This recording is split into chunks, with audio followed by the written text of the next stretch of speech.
every day. And that's what I'm doing. So my name is Miss Sam. I am the owner of a child care center located on the west side of Cleveland. We serve children ages 6 weeks to 13 years of age. We are a caring, nurturing, and clean facility where we teach children how to treat themselves and others and know that we are a family away from their family. So today I am talking about, I don't even know what I'm talking about. All I'm doing is trying to commit to myself to going live at 6 p.m. every day.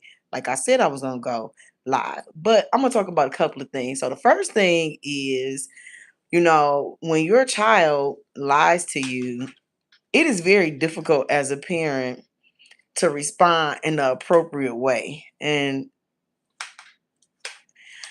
But what I learned in the training today is that we have to start, like, we lie to ourselves. Like, we all lie to ourselves for no reason.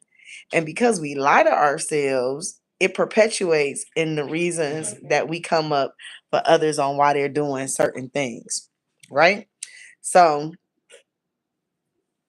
see my children over there. Oh, and she in the thing. But you're going to see a really close up picture of me because I can't have nobody else in here but me.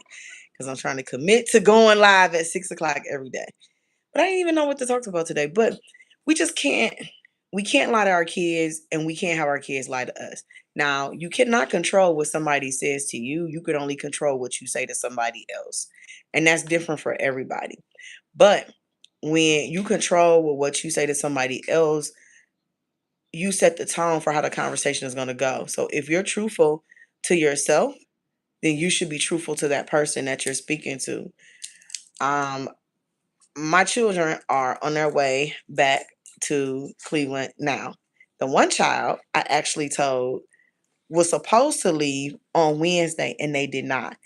And I was upset, right? And all day I've been asking myself, oh my goodness, I can't believe that, this kid didn't leave before now. They're trespassing. Because the truth is, they're trespassing at this stage. Like, you should have been gone. There's no reason as a parent why you or have not left. Hello, everybody. Hello, hello, hello. So, because there's no reason why you should have left by now, you can really be in trouble. And it's because you were trespassing on somebody else's property. Now, I would be lying to myself if I thought that it was okay for you to still be down on somebody else's property and you are just there. No, you have a place to go. This was your choice to stay there past your time, past your extended time. That has nothing to do with anybody else. That's your lack of planning skills. And so, how do you coach your own kid on doing the right thing? Like, there is no manual to that. I'm doing well. I'm just trying to get my hair done and trying to go live at 6 o'clock. Make sure you follow this channel and make sure you subscribe. Make sure you leave a comment. So you have to really be cognizant of how you deal with the situation because this child of mine is an adult. But at the same time, I have to let them make choices on their own. I may not agree with every choice that my child makes, but that's where I become the coach as the parent. Like, the reason why I don't want to overextend myself with someone who's providing housing with me is because I may need them in the future. And if I need them in the future, I need them to have my back, right? I like, hey, you provided housing for me, you let me stay longer. Let me tell you what's going on. You're like, do you think you can find me housing this time? You may go to graduate school there or whatever, or however it may be. But how does that apply to little kids? Because they see our behavior, they learn from our behaviors as adults. They learn through our actions. They learn if what we say lines up with our words, then that's what matters most. If what we say does not line up with our words, it doesn't matter what we say. Our actions speak to little kids louder than anything else. So we are, again, make sure you subscribe, you comment, you like, but we focus on different topics with the children. We greet our children every day. Every day they come in, we say good morning. to every single person in the center. We say good morning to the staff. We hug the children. We ask them about their evening. We ask them what they ate for dinner. How was your morning? Why do we do that? Because we want them to know that they are seen. We see you, we appreciate you, we value you. Once you know that you are acknowledged and that we see you, then it's nothing for you to learn. It's nothing for you to be friendly to someone else. It's nothing for you to appreciate, what your friends have to bring to the table. Um, and I know you're not being like, well, these are little kids. What do you mean bring to the table? Look, everybody brings something, right? And so everybody brings something. Even when you're little, somebody's gonna be the person who always is the kind one. They're gonna make sure that you get to where you need to go. They're gonna help you clean up, right? And then somebody else may be the friend that is always seems like they're trying to be the boss of everybody, right? And they don't mean anything bad by it, but they probably are just a natural born leader and they need someone to guide them. They need someone that they can learn how to lead with. And we all develop our personalities at a early age. Um, I forgot what the title of this thing was. I really did. Cause I'm just trying to go live at 6 o'clock every day. Keep my word to myself. But yeah, I did not plan for this. Why did I actually started the center because I was looking for childcare for my daughter and I could not find reliable care that I felt I couldn't find a center that could meet the needs of my daughter. My daughter is now grown and she ended up going to a kindergarten that ended up being her school for all 13 years. But I started the center because if I needed care for my daughter and I couldn't find a center and I went through four centers in like a matter of 3 months or 2 months, then I knew somebody else was looking for the same type of care. So that's how I ended up being starting a center. But before that, before I actually started the center, I actually was a teacher. I am a ODE and a VDOE certified teacher. And I'm a veteran teacher. I taught for 16 years, 13 years with Cleveland Metropolitan School District, and 3 years in the city of Alexandria. And those years prepared me for what I'm doing now. And just the relationships that I was able to build has allowed me to carry, like that, my actions allow me to carry over those same skill sets into my business. The greeting the students every day, good morning, and telling the students every evening, I hope you have a good evening. If it's a Friday, I always say, I hope you have a great weekend. If it's a Monday, I always say, good morning, how was your weekend?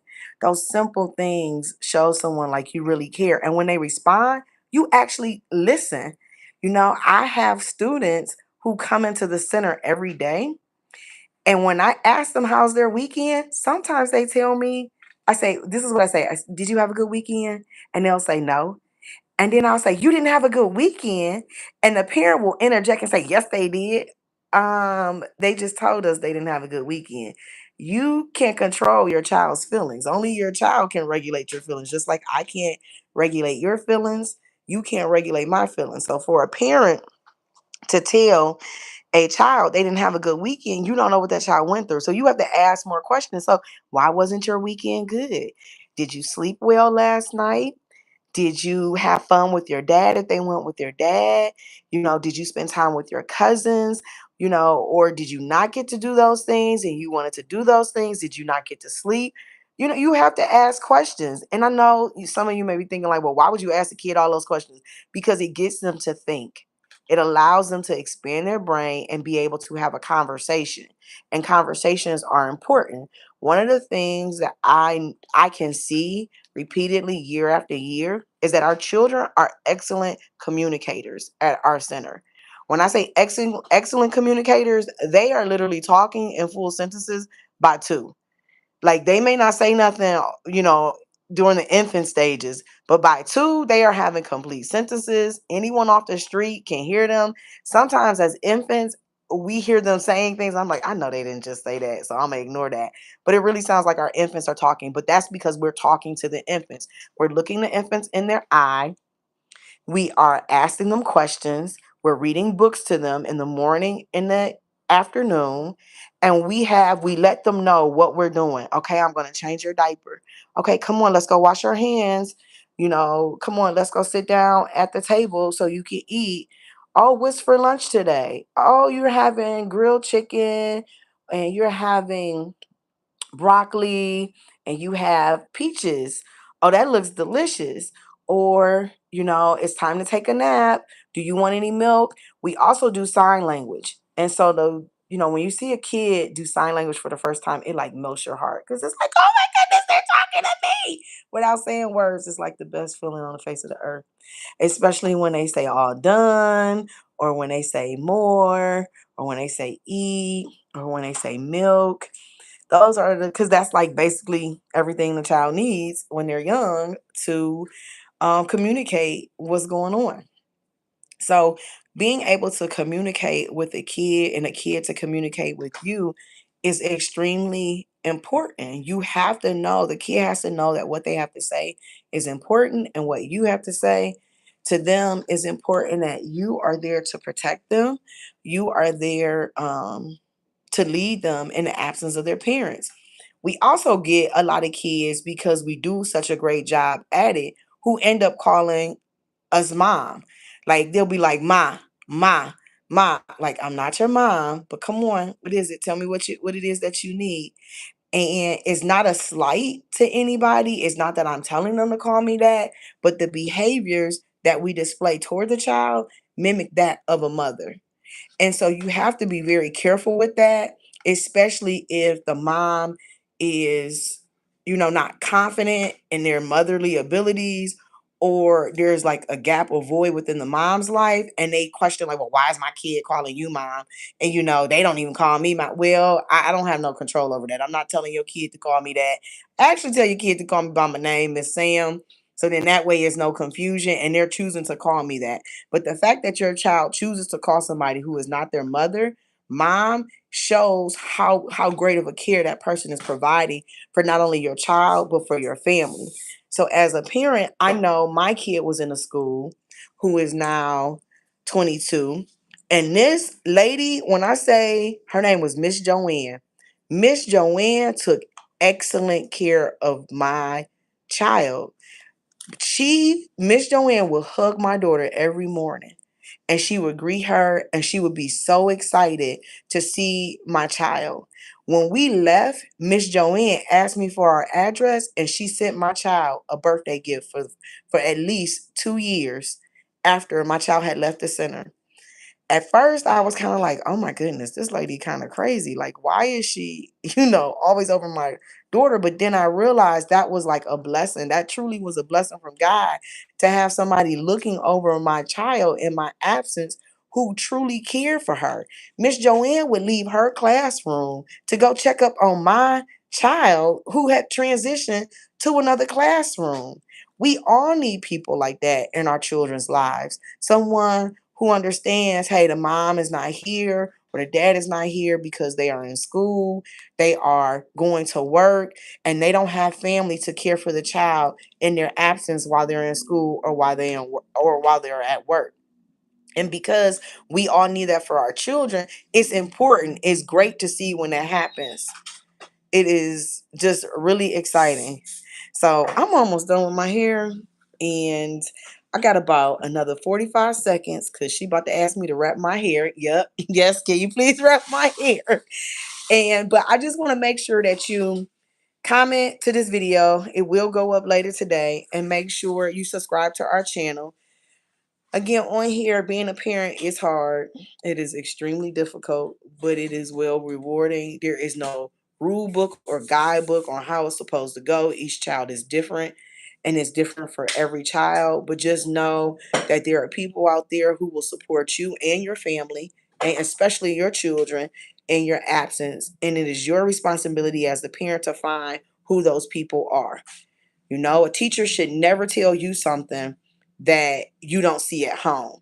Whatever a teacher tells you should be confirmation of what you already see at home, even if it's just like a really quick, or if they're working on a new skill, so you know what that skill is, so you can even work on it at home yourself. All right, so thank you for tuning in. I did my 15 minutes because she almost done with my hair, and I'm proud of myself. I hit my goal.